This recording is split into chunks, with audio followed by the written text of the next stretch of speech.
Hey, what's going on YouTube? This is Sever7 and today we are checking out the Shieldon Scythe XL.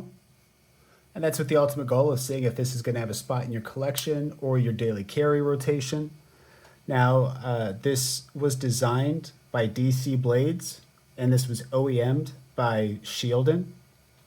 And jumping into the materials, we've got titanium, smooth titanium scales, front and back. We have T8 hardware all throughout. We have a titanium deep carry milled pocket clip, and it's got that bag knives ball to help it slide in and out of your pocket. Oh, I was definitely covering that with my finger. There you go. Can you kind of see that now? There. And then we do have 80% titanium backspacer with some pretty aggressive jimping in it. And that follows all the way down. And then we do not have a spot for a lanyard, which, I mean, anyway. As far as the ergonomics go, the knife is small enough that you can wrap your hand around it and not feel these grooves. So even if I'm white knuckling the knife, I don't have any hot spots, not even a hint of a hot spot from the pocket clip, the backspacer, none of it.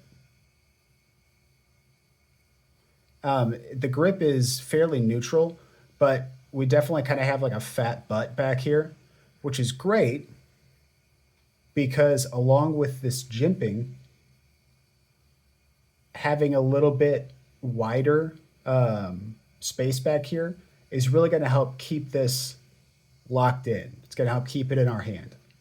Now, you might ask yourself, why the aggressive jimping back here, right? Well, this style of knife, the Pikal, is originally designed for self-defense. And whenever you're in a self-defense situation, the last thing you want is to be disarmed.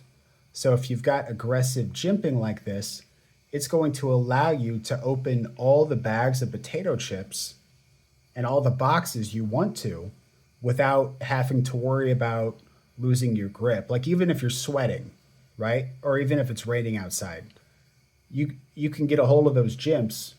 I mean, even now, it's still not even close to a hot spot.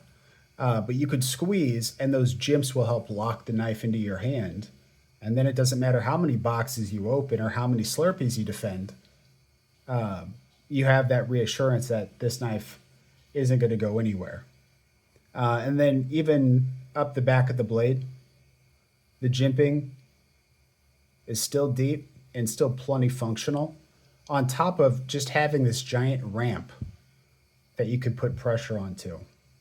Look at that. Like you've got all the leverage in the world, for this knife.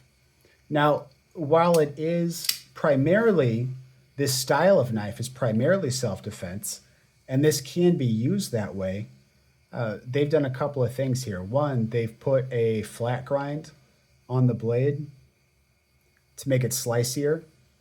And then this ridiculous tip, by ridiculous, I mean amazing, is going to be so good at opening packages, cutting tape. Like, here, just a quick pass. Barely any effort. And look at that. That was a little more effort on my part, but look at that. See, it, just the weight, I'm not even going to push down, just the weight, I'm willing to bet, cuts this paper open.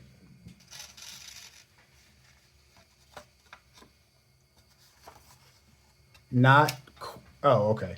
It wasn't quite, that pressure I put opened it up, but it was so close. Just the weight of this being dragged across was able to, cut that paper open. So this thing, while maybe not totally optimized for everyday carry, you can tell that everyday carry was 100% considered in the design of this knife, right? Not to mention,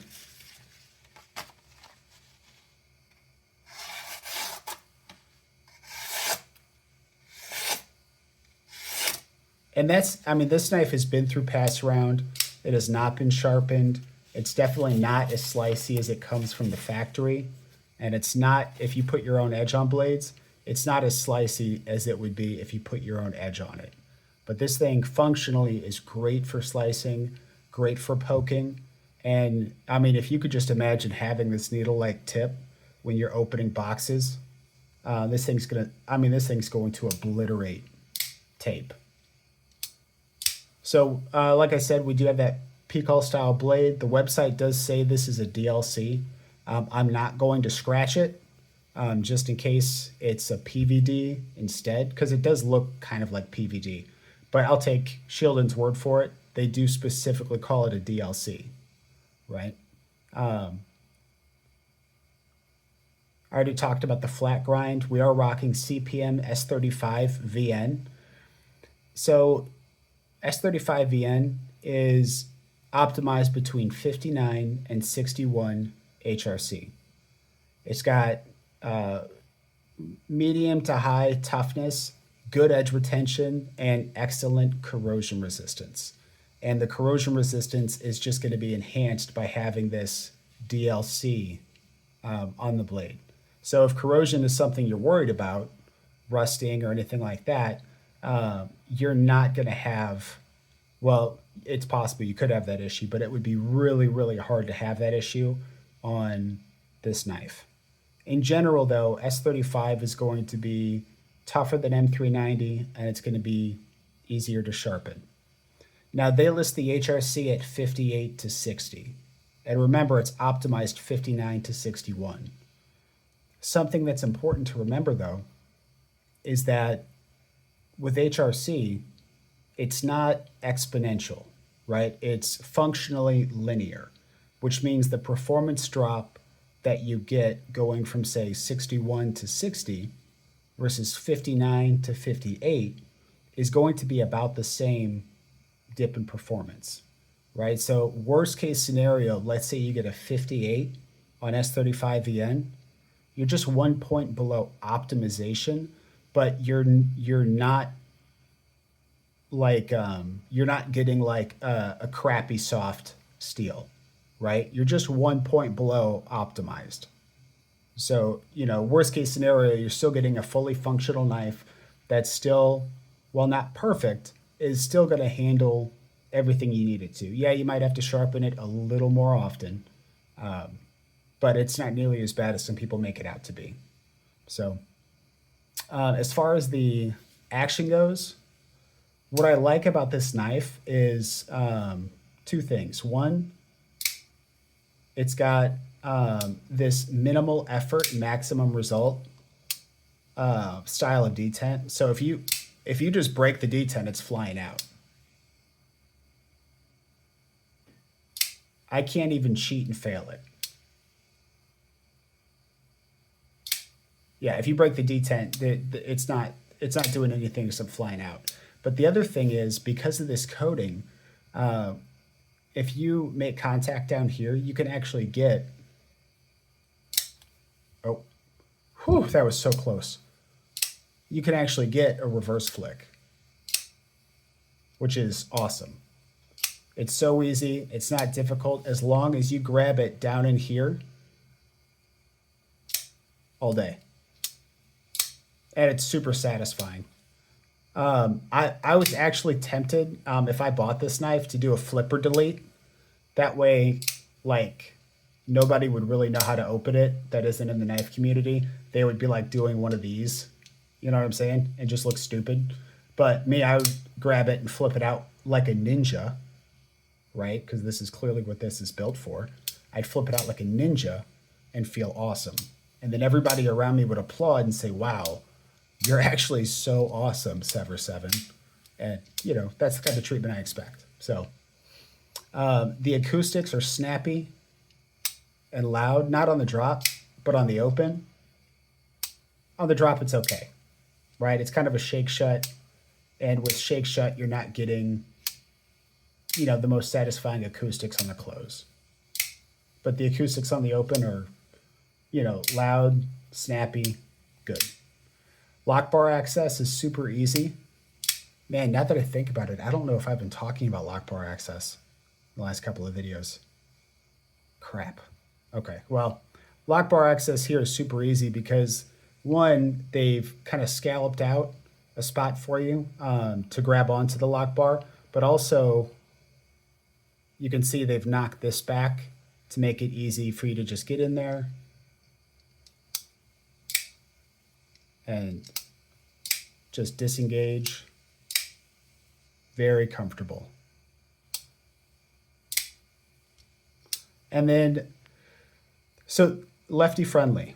This does have a reversible pocket clip. However, this knife is lock bar sensitive, which means if you're pushing on the lock bar, this won't deploy. So you can either come down here and push on, like rest your finger on the pocket clip and deploy it.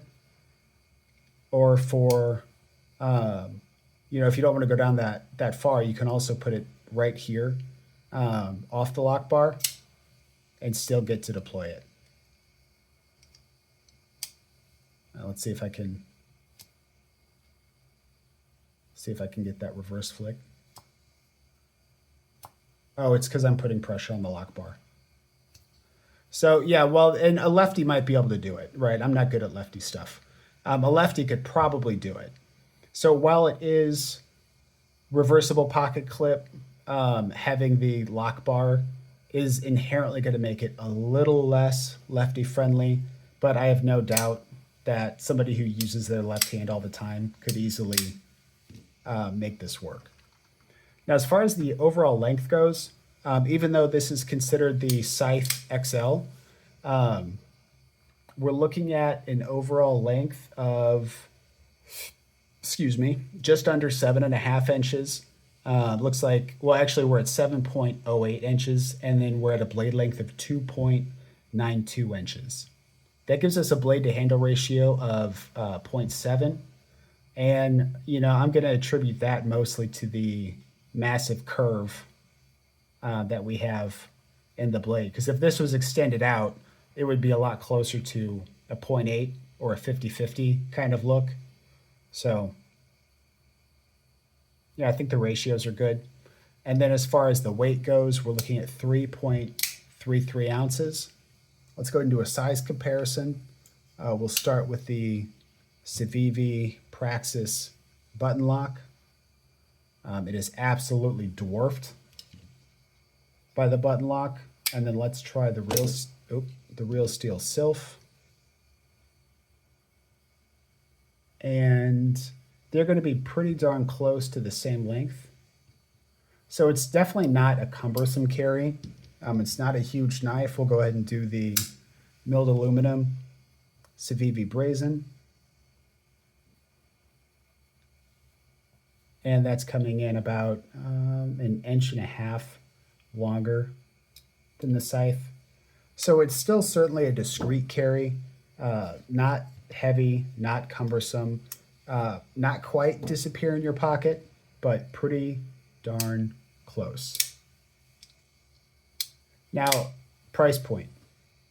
For full titanium construction, S35VN, and the unique aesthetic of it, we're coming in at about $160. Now that's before any discounts or any codes or anything like that. But at $160, I think this knife is worth it. Specifically, if you dig the aesthetic, right?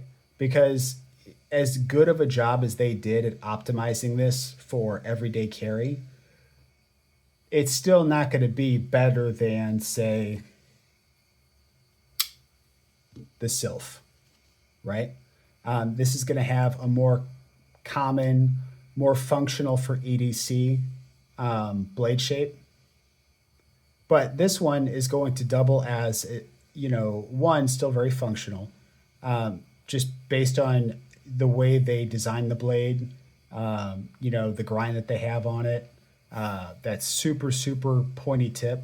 So this is still going to be maximized for EDC as far as what this blade's capable for. So, you know, if you had to pick, something like this is slightly going to edge it out as far as everyday carry. But if you're looking for self-defense and ADC, this is going to be an amazing option. Or if you don't care about self-defense, but you just really freaking like the way this thing looks, then yeah, I can recommend this all day. This is something that I would find myself carrying. I don't have a lot of demands on my knife outside of opening packages, letters, and things like that. So, you know, for me, I could use this easily. It's fidgety, it's cool looking. I dig it, you know. But if the aesthetic doesn't speak to you and you're just looking for pure EDC, then you're probably better off going with something a little more traditional, you know, with like a drop point or, clip point style blade, and you can leave it at that. So yeah, I would absolutely carry this. I think it's a super cool design, super unique, and it takes, you know, it takes guts to go out on a limb and design something like this, that is so far from the norm. We don't have many P calls on the market. This does come in G10 for, I want to say, right around $60. Those are on Amazon. I'll link those down below too if you want the aesthetic but a more budget oriented option. That is available. Now, my question for you is this something you would carry? Or is this something that would find its way into your collection? Let me know down in the comments below. And if you want more videos like this, hit the like button. Please subscribe. And you can follow me on Instagram and TikTok at SEVR, SEVN. That's SEVR, SEVN. Thank you so much for the support. Absolutely love you guys. You've been freaking amazing. And hopefully by the time this video goes up, we're over 1,000. Right now we're about 14 shy. But we're going to have an awesome live stream giveaway as soon as we break 1,000. So thank you so much for watching, guys, and until next time.